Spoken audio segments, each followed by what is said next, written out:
जय माँ समलाई फिर से स्वागत कर मोर छठ मिनी ब्लॉग को चलूँ मैं गोटे नुआ मंदिर रास्तार बेले जाऊँ सांग मैंने फाइनाली सात पाल को पहुँची गलु। देखो सात पाल केन्दा है देखो सबुआड़े घर घर है सांग मैंने सात पाल को पहुँचिक राइट साइड कटले से मंदिर में जापरमा।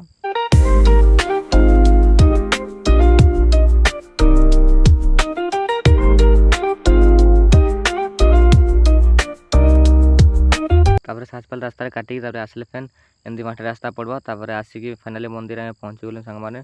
चलो मंदिर व्यू के देखा देखिपारे मंदिर व्यू किसी एंता अच्छे। चलो भर को जा केन्ता है देखामी। फास्ट की तो पहला गोटे बाबा को देख पार्मा एंता पूजा पाऊन तापर बाबा पूजा पाऊन देखते हनुमान मंदिर चलू जा ऊपर अच्छे हनुमान मंदिर